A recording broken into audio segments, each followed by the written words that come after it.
Hello दोस्तों, नमस्कार। स्वागत है आपका हमारे YouTube channel Uttarakhand GK very easy tricks में।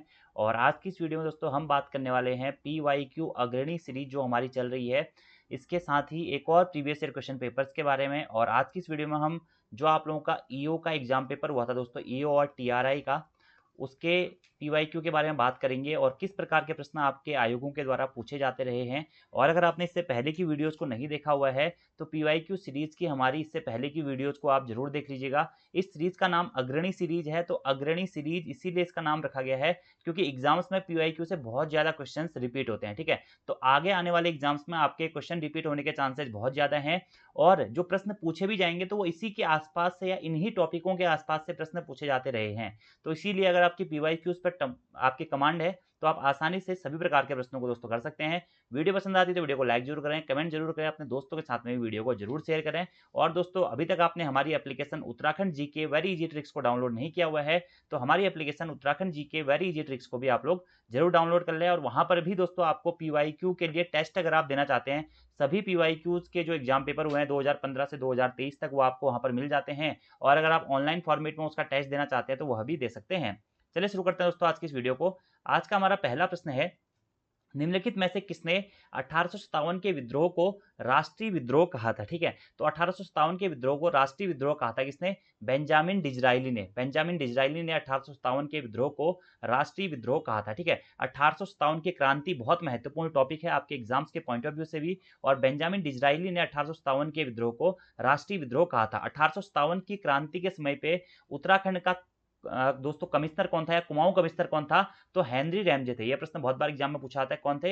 हेनरी रैमजे थे। ठीक है, और वहीं 1857 की क्रांति के समय पे। अगला हमारा प्रश्न है, सर रिचर्ड स्ट्रेची आयोग का संबंध निम्नलिखित में से किससे था? तो जो आपका आयोग है दोस्तों, सर रिचर्ड स्ट्रेची आयोग, इसका संबंध था किससे? अकाल से। ठीक है, तो आप आयोगों के संबंधित प्रश्न भी आपको दोस्तों पढ़ने हैं। सर रिचर्ड स्ट्रेची आयोग का संबंध था अकाल से।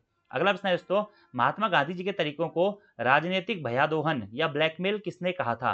तो महात्मा गांधी जी ने जितने भी आंदोलन चलाए थे उन सभी आंदोलनों को राजनीतिक भयादोहन या फिर ब्लैकमेल किसने कहा था दोस्तों? ये कहा था आपके लिन लिथगो ने। ठीक है, लिन लिथगो ने महात्मा गांधी जी के द्वारा या महात्मा गांधी जी के तरीकों को राजनीतिक भयादोलन कहा था। अगला हमारा प्रश्न है, मुगल काल में मुजारियन शब्द का प्रयोग किसके लिए किया जाता था? ठीक है, तो मुगल काल में जो आपके मुजारियन होते थे दोस्तों, ये कौन होते? कृषकों को मुजारियन कहा जाता था। ठीक है, मुजारियन शब्द का प्रयोग किसके लिए किया जाता था दोस्तों? ये कृषकों के लिए किया जाता था। अगला प्रश्न है, निम्नलिखित में से किसने जौनपुर नगर की स्थापना की थी? ठीक है, तो जौनपुर नगर के संस्थापक के रूप में दोस्तों जाना जाता है किसको? फिरोज शाह तुगलक को। फिरोज शाह तुगलक ने जौनपुर नगर की स्थापना करी थी। अगला हमारा प्रश्न है छठा, निम्नलिखित में से किस सूफी संत की दरगाह भारत में नहीं है? ठीक है, तो आपके ऑप्शन देख लेते हैं, शेख मुहिद्दीन चिश्ती, शेख फरीदुद्दीन, शेख निजामुद्दीन औलिया या शेख नसीरुद्दीन। तो कौन ऐसे सूफी संत थे जिनकी दरगाह भारत में नहीं है? ठीक है, तो शेख फरीदुद्दीन, कौन? शेख फरीदुद्दीन की जो दरगाह है वह भारत में नहीं है। इसके अलावा जो हमारे शेख मुहिद्दीन चिश्ती हैं, शेख निजामुद्दीन औलिया है और शेख नसीरुद्दीन है, इनकी जो दरगाह है यह भारत में ही स्थित है। अगला हमारा प्रश्न है, सजदा और पाबोस की परंपरा किसने प्रारंभ करी थी? तो सजदा और पाबोस की परंपरा प्रारंभ करी थी किसने? बलबन ने। ठीक है, बलबन गुलाम वंश के प्रसिद्ध शासक के रूप में जाना जाता है जिन्होंने सजदा और पाबोस की जो परंपरा है उसको शुरू किया था। अगला हमारा प्रश्न है, इब्न बतूता ने अपने यात्रा वृत्तांत रिहला किस भाषा में लिखा है? ठीक है, तो रिहाला किसका यात्रा वृत्तांत है? ये आपको सबसे पहले याद रखना है, इब्न बतूता का यात्रा वृत्तांत है रिहाला। और यह इसने किस भाषा में लिखा था? तो ये दोस्तों अरबी भाषा में लिखा गया था इब्न बतूता के द्वारा अपना यात्रा वृत्तांत रिहला। अच्छा और महत्वपूर्ण प्रश्न है। अगला प्रश्न है हमारा कि तृतीय बौद्ध संगीति किसकी अध्यक्षता में हुई थी? तो तृतीय बौद्ध संगीति जो हुई थी वह मुगत्ती या मोगलीपुत्र तिस्स की अध्यक्षता में हुई थी। ठीक है, और जो तीसरी बौद्ध संहिता थी इसका आयोजन कहाँ पे हुआ था? पाटलिपुत्र में हुआ था। कौन राजा था, किसके समय पर हुआ था? अशोक के समय पर हुआ था। जिसकी अध्यक्षता किसने करी थी? मोगलीपुत्र तिस्स ने करी थी। ये आपको ध्यान रखना है। ठीक है, और चारों बौद्ध संहिता दोस्तों आपको याद रखनी है, पहली राजगृह में हुई थी, दूसरी वैशाली में हुई थी, तीसरी पाटलिपुत्र में हुई थी और चौथी दोस्तों कुंडलवन कश्मीर में हुई थी। ठीक है, अगला हमारा प्रश्न है, गौतमीपुत्र सतकर्णी किस वंश का शासक था? ठीक है, तो गौतमीपुत्र सतकर्णी जो थे आपके सातवाहन वंश के प्रसिद्ध शासक रहे हैं गौतमीपुत्र सतकर्णी। अगला प्रश्न है, मिलिंद पन्हो की रचना किसके द्वारा की गई थी? तो नागसेन के द्वारा मिलिंद पन्हो की रचना की गई थी, यानी कि मिलिंद पन्हो के रचनाकार कौन है? तो यह है नागसेन, ठीक है। अगला हमारा प्रश्न है, मॉमडन एग्लो इंडियन ओरिएंटल कॉलेज का संस्थापक कौन था? तो मॉमडन एंग्लो ओरिएंटल कॉलेज के जो संस्थापक थे वो थे दोस्तों कौन? सर सैयद अहमद खान। कौन थे? सर सैयद अहमद खान थे मॉमडन एंग्लो ओरिएंटल कॉलेज के संस्थापक। अगला हमारा प्रश्न है, निम्नलिखित में से कौन दक्षिण भारत में त्रिकोणात्मक संघर्ष का हिस्सा नहीं था? ठीक है, तो पाल, प्रतिहार, राष्ट्रकूट और चोल। तो दोस्तों इसमें से कौन? चोल आपका दक्षिण भारत में जो त्रिकोणात्मक संघर्ष थे उसका हिस्सा नहीं थे, जबकि पाल, प्रतिहार और राष्ट्रकूट क्या थे? इसका हिस्सा थे, ठीक है। अब आपके लिए होमवर्क का क्वेश्चन है कि जो ये त्रिकोणात्मक संघर्ष हुआ था इसमें अंतिम में विजय कौन हुआ था? अंत में विजय कौन हुआ था? ये आपको कमेंट बॉक्स में बताना है। अगला हमारा प्रश्न है, किस संविधान संशोधन द्वारा समाजवाद और धर्मनिरपेक्ष शब्दों को संविधान की उद्देशिका में जोड़ा गया था? ठीक है, तो समाजवाद, धर्मनिरपेक्ष और अखंडता, इन तीन शब्दों को 42वें संविधान संशोधन 1976 द्वारा दोस्तों जोड़ा गया था। बहुत इंपॉर्टेंट क्वेश्चन है, आयोग का फेवरेट क्वेश्चन है, बहुत बार क्वेश्चन रिपीट भी होता है। अगला प्रश्न है, भारत के उपराष्ट्रपति के निर्वाचन हेतु निर्वाचक मंडल के सदस्य निम्नलिखित में से कौन होते हैं? केवल लोकसभा से, केवल राज्यसभा से, संसद के दोनों सदनों से, या फिर इनमें से कोई नहीं? ठीक है, तो उपराष्ट्रपति के निर्वाचन हेतु जो निर्वाचक मंडल के सदस्य होते हैं यह संसद के दोनों सदनों से होते हैं, ठीक है, याद रखना है आपको। अगला प्रश्न है, निम्नलिखित में से संविधान का कौन सा अनुच्छेद संसद को नए राज्यों के गठन की शक्ति प्रदान करता है? तो नए राज्यों के गठन की शक्ति दोस्तों कौन सा अनुच्छेद प्रदान करता है? ये करता है हमारा अनुच्छेद 3। अनुच्छेद 3 क्या है? भारतीय संसद को नए राज्यों के गठन की शक्ति प्रदान करता है।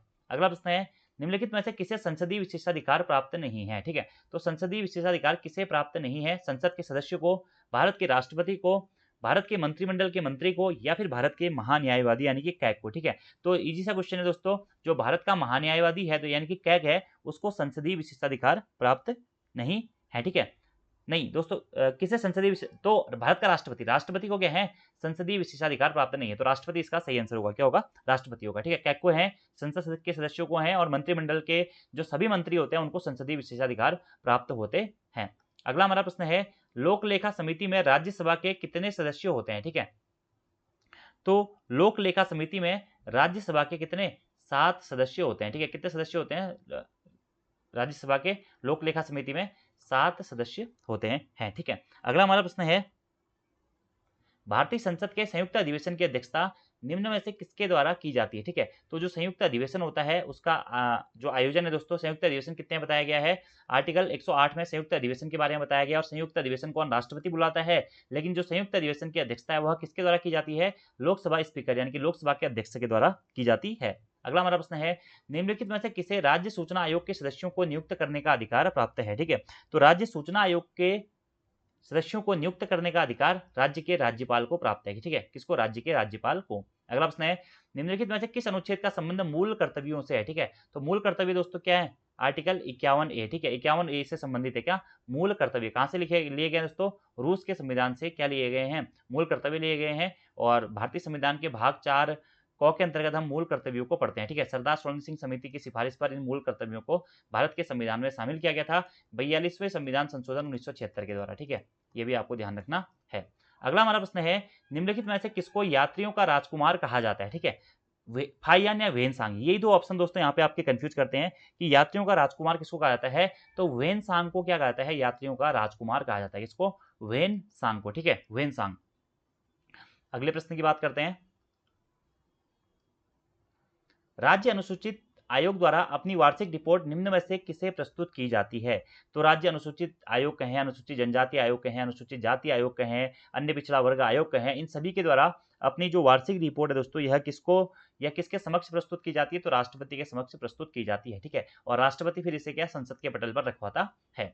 ऐसे कैग की रिपोर्ट के बारे में भी प्रश्न पूछता है कि कैग की रिपोर्ट किसे प्रस्तुत की जाती है? तो कैग के द्वारा भी जो रिपोर्ट होती है वह राष्ट्रपति को ही प्रस्तुत की जाती है। अगला प्रश्न है, कौन सा अनुच्छेद नागरिकों के लिए समान नागरिक संहिता का वर्णन करता है? तो समान नागरिक संहिता दोस्तों उत्तराखंड ने अभी समान नागरिक संहिता को लागू भी कर दिया है। आजादी के बाद समान नागरिक संहिता को लागू करने वाला हमारा भारत का एकमात्र राज्य कौन सा है दोस्तों? वो हमारा उत्तराखंड है। इससे पहले गोवा में समान नागरिक संहिता थी जो पहले से बनी हुई यार थी, और उत्तराखंड ने हमारे आर्टिकल 44 आर्टिकल 44 में दोस्तों क्या है, समान नागरिक संहिता का वर्णन किया गया है, ठीक है। और उत्तराखंड के करंट अफेयर्स में मैं समान नागरिक संहिता वाले टॉपिक को डिटेल्स में आपके बता चुका हूँ। यहाँ से रिलेटेड दोस्तों प्रश्न आपके एग्जाम में जरूर पूछा जाएगा, ठीक है। भले ही वो उत्तराखंड के संदर्भ में हो या इस प्रकार के प्रश्न बन सकते हैं कि समान नागरिक संहिता बिल उत्तराखंड की विधानसभा में सबसे पहले कब रखा गया था, कब पारित किया गया, राज्यपाल ने कब मंजूरी दी है, ये सारे फैक्ट मैंने करंट अफेयर में आपको बता रखे हैं। आप ये लेटेस्ट जो करंट अफेयर्स की वीडियोज हैं वो देख लीजिएगा।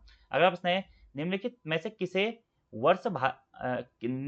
किस वर्ष भारत में नया उपभोक्ता संरक्षण अधिनियम पारित किया गया था, ठीक है। तो नया उपभोक्ता संरक्षण अधिनियम पारित किया गया था दोस्तों कब, 2019 में, ठीक है। ये भी अच्छा और महत्वपूर्ण प्रश्न है। अगला प्रश्न है, निम्नलिखित में से कौन भारत के राष्ट्रपति के चुनाव में उत्पन्न विवादों पर निर्णय लेता है। तो भारत के राष्ट्रपति के संबंध में जो भी विवाद होते हैं उस पर निर्णय लेने का जो अधिकार है वह किसको है, सुप्रीम कोर्ट को है। भारत के सर्वोच्च न्यायालय को इस पर अंतिम निर्णय लेने का अधिकार है, भले ही वह चुनाव में हो या कोई भी अन्य विवाद हो राष्ट्रपति के संबंध में, तो उस पर अंतिम निर्णय कौन लेता है, भारत का सर्वोच्च न्यायालय यानी कि सुप्रीम कोर्ट ऑफ इंडिया लेता है। अगला प्रश्न है, 2015 में बनाए गए नीति आयोग का अध्यक्ष निम्नलिखित में से कौन है, ठीक है। तो 2015 में नीति आयोग बनाया गया था और नीति आयोग के अध्यक्ष कौन होते हैं ये आपसे पूछा गया। तो आप सभी लोगों को पता है दोस्तों क्या होता है, प्रधानमंत्री हमारे क्या होते हैं, नीति आयोग के अध्यक्ष होते हैं। और नीति आयोग दोस्तों यूके ट्रिपल और यूके पीएससी का वीवीआईएमपी क्वेश्चन है। अब आप लोगों को 2-3 प्रश्नों के आंसर देने हैं कि नीति आयोग के वर्तमान में हमारे अध्यक्ष कौन है ये आपको बताना है, वर्तमान हमारे उपाध्यक्ष कौन है ये आपको बताना है, और वर्तमान में हमारे नीति आयोग के सीईओ कौन है ये आपको बताना है, ठीक है। देखिए अध्यक्ष तो प्रधानमंत्री होता है, आप सभी लोगों को बताया, ठीक है। लेकिन उपाध्यक्ष और सीईओ यहाँ से प्रश्न बार बार पूछे जाते हैं और अभी हाल ही में इनकी पुनर्नियुक्तियां भी हुई हैं, तो आपको याद रखना है उपाध्यक्ष कौन थे और सीईओ कौन थे, ठीक है। ये आपको कमेंट बॉक्स में बताना है, ठीक है।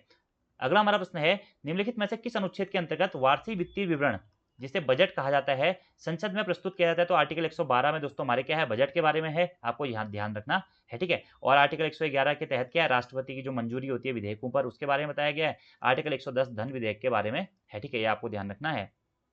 अगले प्रश्न के बारे में बात करते हैं कि निम्नलिखित में से कितने सदस्यों को भारत के राष्ट्रपति द्वारा राज्यसभा में मनोनीत किया जाता है, ठीक है। तो राष्ट्रपति के द्वारा दोस्तों राज्यसभा में 12 सदस्यों को मनोनीत किया जाता है, ठीक है, जो कि साहित्य, कला, विज्ञान के क्षेत्रों में जो योगदान देते हैं उनको उनमें से 12 सदस्य दोस्तों राष्ट्रपति के द्वारा राज्यसभा में मनोनीत किए जाते हैं, ठीक है। राज्यसभा में कुल सीटों की संख्या दोस्तों वर्तमान में कितनी है, 245 है, इसमें से 233 और 12, ठीक है, 12 क्या होता है इसमें राष्ट्रपति के द्वारा मनोनीत किए जाते हैं, आपको ये ध्यान रखना है, ठीक है। और बाकी जो 233 जो सदस्य हैं राज्यसभा के वह क्या होते हैं, उनको निर्वाचित किया जाता है। अगला हमारा प्रश्न है, भारतीय संविधान का अनुच्छेद 280 किससे संबंधित है। तो अनुच्छेद 280 दोस्तों आपका क्या है, वित्त आयोग से संबंधित है। क्या आर्टिकल 280 किससे संबंधित है, वित्त आयोग से संबंधित है। अगला हमारा प्रश्न है, जनहित याचिका को निम्न में से किस अन्य नाम से भी जाना जाता है। सामाजिक क्रिया याचिका, सामाजिक हित याचिका, वर्ग क्रिया याचिका या फिर इनमें से सभी, ठीक है। तो जनहित याचिका को दोस्तों सामाजिक क्रिया याचिका, सामाजिक हित याचिका और वर्ग क्रिया याचिका सभी नाम से जाना जाता है, ठीक है। दोस्तों आप एक लॉजिक याद रखिएगा, यूके ट्रिपल एस और यूके पीएससी का दोनों का मतलब मैं आपको ये नहीं कह रहा हूँ कि आपको यही करना है। बहुत बार एग्जाम्स में क्या होता है कि जब आयोगों के द्वारा प्रश्न पूछे जाते हैं, खासकर दोस्तों इकोनॉमी के कुछ क्वेश्चंस होते हैं या फिर कोई आपको नया क्वेश्चन लग रहा है जिसमें आप थोड़ा सा कंफ्यूजन हो, अगर आपको उसका उत्तर नहीं आता है, ठीक है, और अगर आप उस प्रश्न को करना चाह रहे हैं, आपका मन कर रहा है कि यार मैं इसको कर दूं, और उसमें एक ऑप्शन है उपयुक्त सभी, ठीक है, तो आप उपयुक्त सभी के साथ में जा सकते हैं, ठीक है। अगर आपके एग्जाम में उपयुक्त सभी वाले 10 प्रश्न आए हैं तो उसमें से 3 से 4 प्रश्न ऐसे होते हैं जिसका आंसर जो होता है उपयुक्त सभी होता है, ठीक है। मैं ऐसा नहीं कह रहा हूं कि ऐसा ही होगा, लेकिन अगर आपको नहीं आ रहा है, आप प्रश्नों को अटेम्प्ट करना चाहते हैं तो आप उपयुक्त सभी वाले ऑप्शन के साथ में जा सकते हैं, लेकिन थोड़ा बहुत समझ आपको उस समझ में होनी चाहिए, ठीक है। खासकर इकोनॉमी के जो क्वेश्चन होते हैं, मैं जब भी मैं पेपर देता था तो मैं हमेशा इकोनॉमी मेरे को नहीं भी आती थी ना, जो क्वेश्चन मेरे को नहीं आता था, अगर मेरे को उपयुक्त सभी लगता था तो मैं उसको सही करके आता था। आप जरूरी नहीं है कि आपका सही होगा, वो रिस्क के ऊपर है, लेकिन मैक्सिमम चांसेज होते हैं कि वो आपका ऑप्शन सही हो जाता है।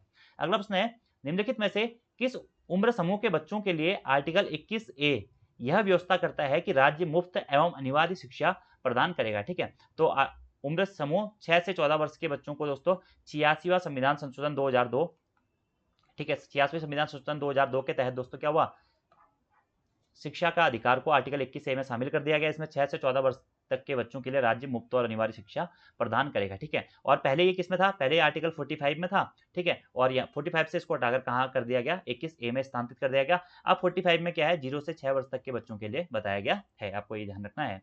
अगले प्रश्न के बारे में बात करते हैं निम्नलिखित में से किस वर्ष भारत में बौद्धिक संपदा का अधिकार पारित किया गया था? ठीक है, तो भारत में बौद्धिक संपदा का अधिकार पारित किया गया था 2016 में। कब? 2016 में।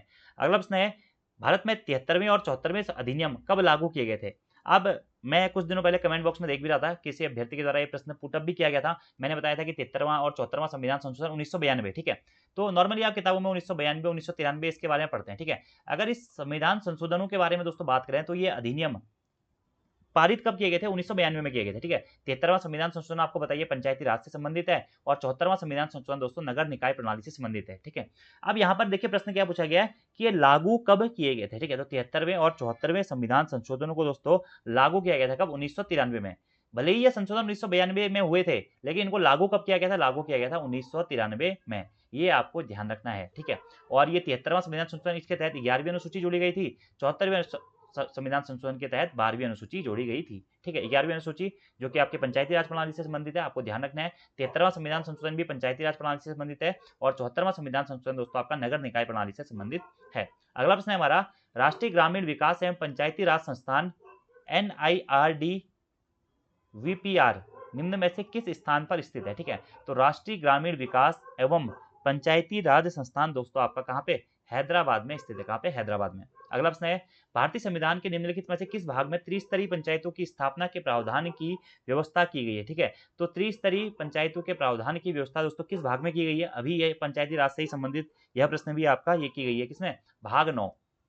भाग 9 में दोस्तों क्या है? त्रिस्तरीय पंचायतों की स्थापना का प्रावधान किया गया है, ठीक है। और भाग 9 को किसके तहत जोड़ा गया था? 73वें संविधान संशोधन के तहत जोड़ा गया था, ठीक है, याद रखना है आपको।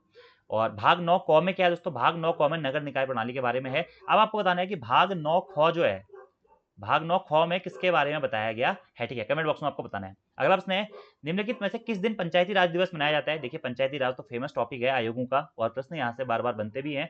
तो पंचायती राज दिवस जो है दोस्तों, यह मनाया जाता है कब? 24 अप्रैल को, ठीक है, 24 अप्रैल। अगला प्रश्न है, राष्ट्रीय ग्रामीण रोजगार मिशन का अब पुनर्नामित नाम निम्न में से क्या है? ठीक है, तो राष्ट्रीय ग्रामीण रोजगार मिशन का दोस्तों अब नाम परिवर्तित, जो पुनर्नामित नाम है दोस्तों, यह क्या कर दिया गया है? दीनदयाल अंत्योदय योजना कर दिया गया है, ठीक है। तो राष्ट्रीय ग्रामीण रोजगार मिशन का अब पुनर्नामित नाम क्या है दोस्तों? वह है दीनदयाल अंत्योदय योजना।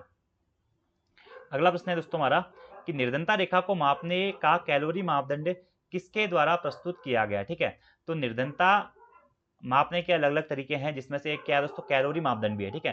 तो कैलोरी मापदंड किसके द्वारा प्रस्तुत किया गया? ये किया गया दोस्तों किसके द्वारा? योजना आयोग के द्वारा, ठीक है। योजना आयोग के द्वारा निर्धनता मापने के कैलोरी मापदंड को प्रस्तुत किया गया था, ठीक है। अगला प्रश्न है हमारा, micro units development refinance agency मुद्रा किससे संबंधित है? ठीक है, तो micro units development refinance agency जो है दोस्तों, यह संबंधित है किससे? गैर कृषि लघु या सूक्ष्म उपकरण से, ठीक है। तो माइक्रो यानी कि सूक्ष्म आप कह सकते हैं, सूक्ष्म यूनिट्स डेवलपमेंट रिफाइनेंस एजेंसी मुद्रा, यह संबंधित है किससे? लघु सूक्ष्म उपक्रम से, ठीक है। गैर कृषि लघु सूक्ष्म उपक्रम से यह संबंधित है, ठीक है। अगला प्रश्न है हमारा, मेक इन इंडिया कार्यक्रम का उद्देश्य क्या है दोस्तों? तो मेक इन इंडिया कार्यक्रम का उद्देश्य है आपका विनिर्माण क्षेत्र को बढ़ावा देना और आयातों को कम करना। अगला प्रश्न है, पुनर्नामित अस्पृश्यता अपराध अधिनियम 1955 को अब किस नाम से जाना जाता है? ठीक है, तो अस्पृश्यता अपराध अधिनियम 1955 को दोस्तों अब किस नाम से जाना जाता है? इसे वर्तमान में नागरिक अधिकार संरक्षण अधिनियम 1955 के नाम से जाना जाता है। किस नाम से जाना जाता है? नागरिक अधिकार संरक्षण अधिनियम 1955 के नाम से जाना जाता है। ये भी इंपॉर्टेंट क्वेश्चन है। सभी प्रश्न देखिए दोस्तों एग्जाम में पूछे गए हैं, तो आगे आने वाले एग्जाम्स के लिए भी ये प्रश्न आपके ऑटोमेटिकली इंपॉर्टेंट हो जाते हैं, ठीक है। क्योंकि बहुत बार अगर आप PYQ भी देखेंगे यूकेपीएससी या यूके के, तो इन्हीं टॉपिकों के इर्द गिर्द क्वेश्चन घूमते हैं, जैसे कि पंचायती राज फेवरेट टॉपिक है, राष्ट्रपति फेवरेट टॉपिक है, आपातकाल से प्रश्न आपका एग्जाम में बन जाता है, मौलिक अधिकारों से या मूल अधिकारों से बन जाता है, नीति निर्देशक तत्वों से बन जाता है। तो इस प्रकार के प्रश्न एग्जाम में आपके बन जाते हैं, ठीक है।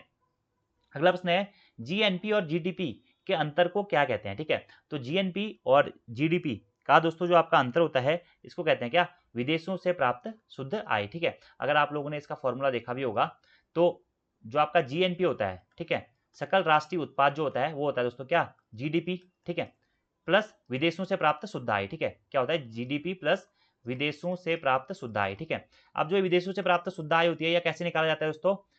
इसको निकालने का तरीका यह है कि भारतीयों के द्वारा दूसरे देश में प्राप्त आय माइनस विदेशियों के द्वारा भारत में प्राप्त आय, ठीक है। तो जो विदेशों से प्राप्त शुद्ध आय होती है, उसको निकालने का तरीका यही है कि भारतीयों के द्वारा विदेशों में प्राप्त आय और विदेशियों के द्वारा भारत में प्राप्त आय, अगर भारतीयों के द्वारा विदेशों में प्राप्त आय में से विदेशियों द्वारा भारत में प्राप्त आय को घटा दिया जाएगा तो आपका विदेशों से शुद्ध प्राप्त आय प्राप्त हो जाएगी।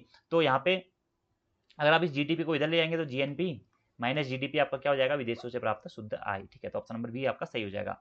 अगला हमारा प्रश्न है, भारत सरकार द्वारा नमामि गंगे समन्वित संरक्षण मिशन कार्यक्रम किस वर्ष स्वीकृत किया गया था। ठीक है, तो भारत सरकार के द्वारा नमामि गंगे समन्वित संरक्षण मिशन कार्यक्रम दोस्तों स्वीकृत कब किया गया था, ये पूछा गया है। तो ये स्वीकृत किया गया था दोस्तों कब, जून 2014 में। ठीक है, और उत्तराखंड में कब से लागू हुआ था, उत्तराखंड में 2016 में लागू हुआ था नमामि गंगे कार्यक्रम। ठीक है, याद रखना आपको, और भारतीय स्तर पर 2014 आपको याद रखना है। अगले प्रश्न के बारे में बात करते हैं, भारत में निम्नलिखित फसल युग्मों में से कौन एक भारत की सर्वाधिक पानी की खपत वाली फसल है जो भूजल पर अत्यधिक निर्भर करती है। ठीक है, तो भूजल पर अत्यधिक निर्भर करने वाली जो फसल है आपकी वो है दोस्तों कौन सी, आपकी चावल और गन्ना। ठीक है, चावल और गन्ना आपको बताइए, चावल के लिए भी आपकी रोपाई वोपाई लगाते हैं तो बरसात के मौसम में ही लगती है, और खास साथ में गन्ने के लिए भी आपको अधिक पानी की आवश्यकता होती है। ठीक है, तो अच्छा प्रश्न है। अगला प्रश्न है, बाज या ओक और चेस्टनट निम्न में से किस वनस्पति कटिबंध की प्रमुख प्रजातियां हैं। ठीक है, बाज और चेस्टनट ये दोस्तों आपकी हिमालयी आर्द्र पर्वतीय वन की क्या है, प्रमुख प्रजातियां किसकी, हिमालयी आर्द्र पर्वतीय वन की। अगला प्रश्न है, निम्नलिखित में से कौन भारत की एक नगदी फसल नहीं है। ठीक है, कौन सी नगदी फसल नहीं है, ऑप्शन की बात करते हैं, गन्ना, कपास, जूट और गेहूं। ठीक है, तो देखते ही पता चल रहा है दोस्तों गेहूं क्या है आपका, नगदी फसल नहीं है। ठीक है, जबकि गन्ना, कपास और जूट क्या है, नगदी फसल है। ठीक है, अगला प्रश्न है, काली कपास मिट्टी व्यापक रूप में मिलती है, तो काली कपास वाली मिट्टी दोस्तों व्यापक रूप में कहां पर मिलती है, तो ये मिलती है दोस्तों कहाँ पे, महाराष्ट्र में। महाराष्ट्र में काली कपास मिट्टी क्या होती है, व्यापक रूप में मिट्टी मिलती है। ठीक है, अगला प्रश्न है, चंबल नदी निम्न में से किसकी सहायक नदी है। ठीक है, चंबल, सिंध, बेतवा, केन ये सभी दोस्तों किसकी, यमुना की सहायक नदियां हैं। ठीक है, चंबल, सिंध, बेतवा, केन ये सभी क्या हैं, यमुना की सहायक नदियां हैं।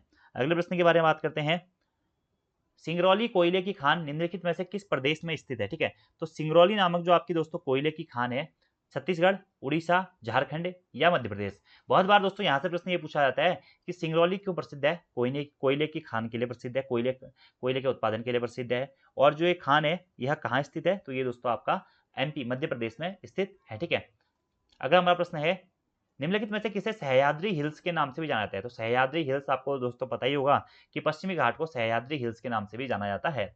अगला प्रश्न है, 2011 की जनगणना के अनुसार भारत के निम्नलिखित राज्यों में से किसकी साक्षरता दर 90% से भी अधिक थी, त्रिपुरा, गोवा, मिजोरम या फिर तमिलनाडु। ठीक है, तो मिजोरम की दोस्तों जो साक्षरता दर है वह 90% से क्या थी, अधिक थी 2011 की जनगणना के अनुसार।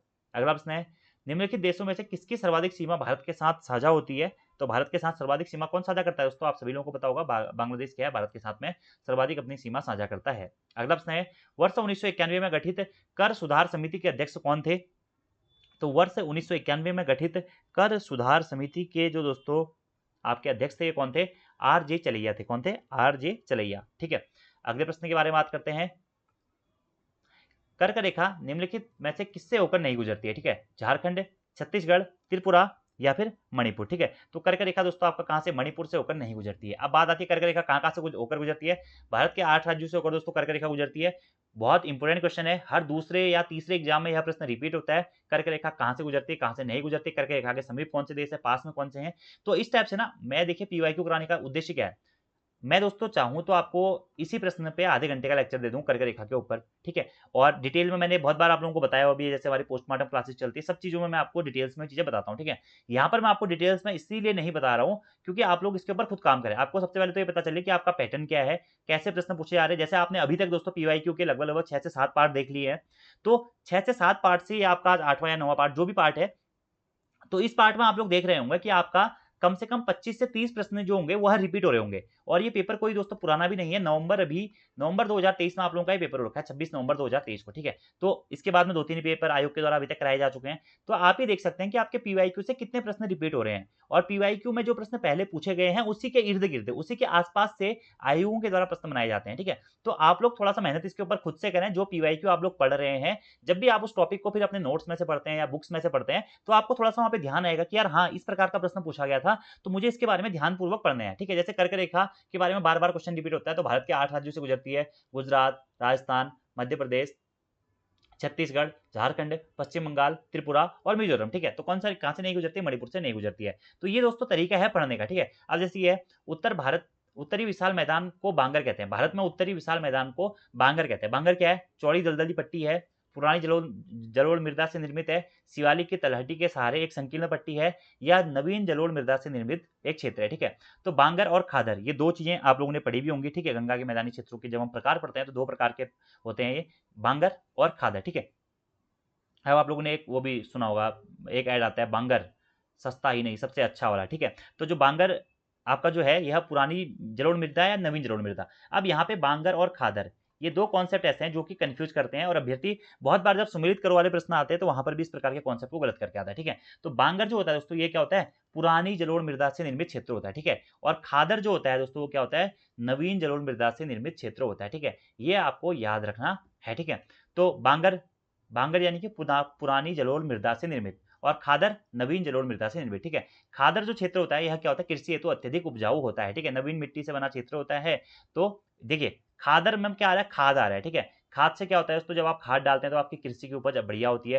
तो कृषि कहाँ ज्यादा होगी? जहाँ पे नवीन जलोढ़ मृदा से निर्मित क्षेत्र होगा। ठीक है, तो नवीन जलोढ़ मृदा हो जाएगा तो खादर हो जाएगा, पुरानी जलोढ़ मृदा हो जाएगा तो बांगर हो जाएगा। ठीक है, अब बांगर बांगर को आप बंदर करके भी रिलेट कर सकते हैं। ठीक है, याद करने का एक तरीका है बस, बंदर क्या होते हैं? बहुत ढीठ होते हैं, पत्थर पत्थर मारो तब भी नहीं भागते हैं। ठीक है, और उल्टा काटने के लिए आते हैं तो ढीठ होते हैं, तो पुराने मतलब पुराने होते हैं, उनको पता है कि भाई कैसे टैकल करना है आदमियों को। तो ऐसे करके आप चीजें याद कर सकते हैं। अगला प्रश्न है, निम्नलिखित में से कौन सबसे बड़ा नदी बेसिन है? ठीक है, नर्मदा, कावेरी, ताप्ती या महानदी? ठीक है, तो सबसे बड़ा जो नदी बेसिन है वो है दोस्तों महानदी। ठीक है, महानदी क्या है? सबसे बड़ा नदी बेसिन है। याद रखना है, इंपोर्टेंट क्वेश्चन है, एग्जाम में बहुत बार आया हुआ भी है। अगला प्रश्न है, कोपेन के जलवायु वर्गीकरण में एडब्ल्यू किसको प्रदर्शित करता है? तो कोपेन का जो जलवायु वर्गीकरण हुआ था उसमें जो एडब्ल्यू है दोस्तों वह उष्णकटिबंधीय सवाना तुल्य को प्रदर्शित करता है। ठीक है, अगली बार जब आप कोपेन का जलवायु वर्गीकरण पढ़ेंगे ना तो आपको याद आएगा कि यार हाँ वहां पे ऐसा कुछ आया था कि एडब्ल्यू किसको प्रदर्शित करता है? तो उष्णकटिबंधीय सवाना तुल्य को प्रदर्शित करता है। अगला प्रश्न है, निम्नलिखित में से किस वर्ष में भारत की प्रथम जनगणना हुई थी? तो ये तो बहुत कॉमन सा क्वेश्चन है। सबसे पहले जो भारत में जनगणना हुई थी 1872 में हुई थी, और नियमित रूप से भारत में जनगणना फिर कब से होनी प्रारंभ हुई? 1881 में लॉर्ड रिपन के समय से फिर नियमित रूप से आपकी क्या हुई? जनगणना होनी प्रारंभ हुई। लेकिन सबसे पहले कब हुई थी ये पूछा गया आपका, तो ये 1872 में हुई थी। अगला प्रश्न है, 2011 की जनगणना के अनुसार भारत के निम्नलिखित राज्यों में से किसमें अनुसूचित जनजाति की जनसंख्या का सर्वाधिक प्रतिशत है? ठीक है, तो अनुसूचित जनजाति की जनसंख्या का सर्वाधिक प्रतिशत दोस्तों आपका किस राज्य में है? यह है छत्तीसगढ़ में। कहां पे? छत्तीसगढ़ में। अगला प्रश्न है, भारत का दक्षिणतम बिंदु कौन सा है? ठीक है, आप देखिए जब भी आप ज्योग्राफी पढ़ते हैं तो इससे सरल क्वेश्चन कोई नहीं हो सकता, क्योंकि पहले ही लेसन में पहले ही टॉपिक में आप इन टॉपिक्स को पढ़ लेते हैं भारत में। ठीक है, तो भारत का जो दक्षिणतम बिंदु है और दक्षिणी बिंदु है, यहाँ पर भी दो कंफ्यूजन होते हैं। तो दोस्तों आपका जो दक्षिणतम बिंदु है वो कौन सा है? इंदिरा पॉइंट है। ठीक है, इंदिरा पॉइंट है। ठीक है, 6 डिग्री 4 मिनट। ठीक है, और भारत का जो दक्षिणी बिंदु है वो है कन्याकुमारी। ठीक है, 8 डिग्री 4 मिनट। ठीक है, और भारत का उत्तरी अक्षांश पर विस्तार आप लोगों ने पढ़ा होगा, स्थल स्थल से देखा जाए तो 8 डिग्री 4 मिनट से लेकर के 37 डिग्री 6 मिनट तक होता है, और जली पॉइंट से देखा जाए तो इंदिरा पॉइंट जो है सबसे दक्षिणतम बिंदु है। ठीक है, दक्षिणी बिंदु होगा तो कन्याकुमारी, तो इंदिरा पॉइंट आपका इसका राइट आंसर हो जाएगा। अगला दोस्तों, जोजिला दर्रा निम्नलिखित में से किस राज्य में स्थित है? ठीक है, तो जो जोजिला दर्रा है दोस्तों ये आपका कहाँ पे स्थित है? जम्मू कश्मीर में आपका जोजिला दर्रा स्थित है। ठीक है, अभी दर्रों वाले प्रश्न आयोग के द्वारा हमेशा रिपीट किए जाते हैं, आपको ये ध्यान रखना है। ठीक है, इससे पहले जो मैंने आपको लोअर पीसीएस का सॉल्व पेपर दिया था उसमें भी इस प्रकार का प्रश्न आया था कि दर्रों को पूर्व से पश्चिम या उत्तर से दक्षिण के क्रम में सजाइए। ठीक है, तो इस प्रकार के प्रश्न एग्जाम में बन जाते हैं। राजा भोज हवाई अड्डा निम्नलिखित में से किस नगर में स्थित है? ठीक है, तो राजा भोज हवाई अड्डा दोस्तों आपका कहां स्थित है? भोपाल में स्थित है। कहां पे? भोपाल में। अगला प्रश्न है हमारा, निम्नलिखित में से कौन कुपोषण मुक्त भारत से संबंधित है? नीति आयोग, वर्धा समिति, कृषि सेवा आयोग या भारतीय जनगणना विभाग? ठीक है, अब देखिए दोस्तों एक आपका ऑप्शन एलिमिनेटिंग मेथड भी होता है, वहां पे आप यूज कर सकते हैं। जैसे कुपोषण मुक्त भारत है, ठीक है, तो कुपोषण मुक्त में देखिए आप सिंपल सा टॉपिक है कि जनगणना विभाग हो नहीं सकता, जनगणना से कुपोषण का कोई संबंध है नहीं। ठीक है, कृषि सेवा समिति से भी नहीं हो सकता। तो कुपोषण मुक्त भारत इस प्रकार के अभियान कौन चलाता है? नीति आयोग के द्वारा चलाए जाते हैं। ठीक है, तो नीति आयोग इसका सही आंसर हो जाएगा। ठीक है, अगला प्रश्न है, किस वर्ष भारतीय राष्ट्रीय खाद्य सुरक्षा अधिनियम पारित किया गया था? ठीक है, तो भारतीय राष्ट्रीय खाद्य सुरक्षा अधिनियम दोस्तों कब पारित किया गया था? किया गया था कब? 2013 में। अगला हमारा प्रश्न है, निम्नलिखित में से कौन सी हिमालय में सबसे बड़ी कृषि योग्य घाटी है? ठीक है, तो हिमालय में कृषि योग्य जो सबसे बड़ी घाटी है दोस्तों यह है आपकी कौन सी? कश्मीर घाटी। कौन सी? कश्मीर वैली दोस्तों हिमालय में सबसे बड़ी कृषि योग्य घाटी है। अगला प्रश्न है, उत्तराखंड के निम्नलिखित जिलों में से किसमें सेब का सर्वाधिक उत्पादन होता है? ठीक है, तो उत्तराखंड में सबसे फेमस सेब कहाँ के हैं? आप सभी लोगों को पता होगा, जो है उत्तरकाशी के सेब। ठीक है, तो उत्तरकाशी में क्या होता है? सर्वाधिक सेब का उत्पादन होता है। अगला प्रश्न है, निम्नलिखित में से कौन एक ट्रांस हिमालय की श्रेणी नहीं है? पीर पंजाल, जासकर, काराकोरम या फिर कैलाश। ठीक है, अब ट्रांस हिमालय की श्रेणी दोस्तों इसमें से आपकी कौन सी नहीं है? वो नहीं है दोस्तों, क्या? पीर पंजाल। ठीक है, पीर पंजाल जो है दोस्तों आपका यह मध्य हिमालय की एक श्रेणी है। ठीक है, जो कि ट्रांस हिमालय की श्रेणी नहीं है। ठीक है, KLJ आपको याद रखना है। ठीक है, काराकोरम, लद्दाख और जासकर ये श्रेणियां क्या है? ट्रांस हिमालय की श्रेणी है। और साथ में कैलाश पर्वत वाला जो आपका एरिया है वह भी क्या है? ट्रांस हिमालय का ही एरिया है। अगले प्रश्न के बारे में बात करते हैं। अगला हमारा प्रश्न है, विवेकानंद पर्वतीय कृषि अनुसंधान संस्थान कहाँ स्थित है? तो विवेकानंद पर्वतीय कृषि अनुसंधान संस्थान दोस्तों कहाँ पे आपका? अल्मोड़ा में स्थित है। ठीक है, बोसी सेन के द्वारा विवेकानंद पर्वतीय कृषि अनुसंधान संस्थान की स्थापना की गई थी। ठीक है, अगला हमारा प्रश्न है, केंद्रीय अन्न विश्लेषण प्रयोगशाला CGAL कहाँ स्थित है? ठीक है, तो केंद्रीय अन्न जल विश्लेषण प्रयोगशाला दोस्तों स्थित है आपका नई दिल्ली में। कहाँ पे स्थित है दोस्तों? नई दिल्ली में स्थित है। अगला हमारा प्रश्न है, किस राज्य में जलोढ़ मिट्टी की उपलब्धता सबसे कम है? ठीक है, सबसे कम जलोढ़ मृदा किस राज्य में पाई जाती है दोस्तों? ये पाई जाती है कहाँ पे? मध्य प्रदेश में। अगला प्रश्न है, रंधावा ने भारत को कितने बृहद कृषि प्रदेशों में विभक्त किया है? ठीक है, तो रंधावा ने कृषि प्रदेशों का वर्गीकरण किया है और इन्होंने दोस्तों भारत को 5 कृषि प्रदेशों में विभाजित किया है। कितने? 5 कृषि जो कृषि प्रदेश है उसमें विभाजित किया है। अगला प्रश्न है, उस व्यक्ति का नाम बताइए जिसने 1974 में नहरों की श्रृंखला के निर्माण द्वारा भारतीय नदियों को जोड़ने की योजना दोस्तों क्या की थी?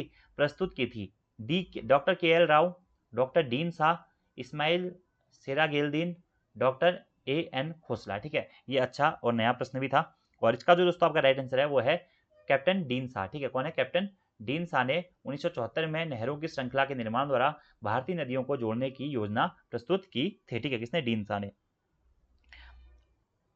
अगला हमारा प्रश्न है, भारत के चंद्रमा मिशन चंद्रयान 3 परियोजना के निदेशक कौन थे? तो P वीर मुथुवेल। ठीक है, चंद्रयान 3 आप लोगों को पहले भी बताया गया था कि चंद्रयान 3 से एग्जाम में आपके प्रश्न बनेंगे ही बनेंगे। अभी दोस्तों आने वाले टाइम समय पर भी 1-2 साल तक आपका चंद्रयान 3 से बैक टू बैक आपके क्वेश्चन बनेंगे ही बनेंगे। ठीक है, तो चंद्रयान 3 से रिलेटेड जो भी टॉपिक्स हैं, जो भी पॉइंट्स हैं, वो आपको ध्यान रखने हैं। और इस परियोजना के जो निदेशक थे वो कौन थे? पी वीर मुथुवेल इसके क्या थे? निदेशक थे। अगला प्रश्न है, निम्नलिखित प्राकृतिक तत्वों में से कौन सा कंप्यूटर चिप्स में प्रयुक्त प्राथमिक तत्व है? ठीक है, कंप्यूटर की चिप्स में कौन सा तत्व दोस्तों प्रयोग किया जाता है? तो ये क्वेश्चन पहले भी आयोग के द्वारा पूछा जा चुका था, जिसका राइट आंसर था दोस्तों आपका क्या? सिलिकॉन। ठीक है, सिलिकॉन का यूज क्या होता है? कंप्यूटर चिप्स में किया जाता है। ठीक है, तो ये थे दोस्तों आपके PYQ के 75 क्वेश्चन। आगे के जो क्वेश्चन हैं, क्योंकि इस एग्जाम पेपर में आपके 200 प्रश्न पूछे गए थे, तो जो हम आगे आने वाले पार्ट्स हैं उसमें कवर अप कर देंगे। बाकी आपको आज की वीडियो कैसी लगी कमेंट बॉक्स में जरूर बताइएगा। वीडियो में कोई भी गलती होती है दोस्तों तो आप उसे कमेंट बॉक्स में बता दीजिएगा, क्योंकि बोलते बोलते क्या होता है, बहुत बार मुँह से कभी कभार गलत ऑप्शंस भी निकल जाते हैं और जो गलत आंसर टिक हो जाता है। तो आप उस चीज़ का ध्यान रखें और अगर कोई भी ऐसा संशोधन होता है जो आपके द्वारा सूचित किया जाता है तो उसे नीचे कमेंट बॉक्स में बाद में पिन अप कर दिया जाता है। ठीक है, तो आप उसकी टेंशन मत लीजिएगा। बाकी आप लोग अपनी तैयारियां करते रहिए, PYQ उसको पढ़ते रहिए। हमारे उत्तराखंड के चैनल पर दोस्तों उत्तराखंड की आपको कंप्लीट उत्तराखंड की वीडियोज मिल जाएंगी, जो कि मैंने आप लोगों को पहले करवा दिया हुआ है। परीक्षावाणी मैंने पूरी कंप्लीट करवा रखी है, मैराथन क्लासेस करवा रखी हैं, डिटेल में पोस्टमार्टम क्लासेस करवाई हुई है। हर क्वेश्चंस को मैंने आपको 10-10, 15-15 मिनट एक्सप्लेन करके बताया हुआ है, तो आप उन क्लासेस को जरूर देख लीजिएगा। करंट अफेयर्स आपके कंटिन्यू चल रहे हैं, तो आप उन वीडियोज को भी जरूर फॉलो कीजिएगा। और अभी तक आपने हमारी एप्लीकेशन को डाउनलोड नहीं किया हुआ है तो प्ले स्टोर से हमारी application Uttarakhand GK very easy tricks को भी जरूर डाउनलोड कर लें। Thank you friends, thanks for watching video, see you next time, धन्यवाद।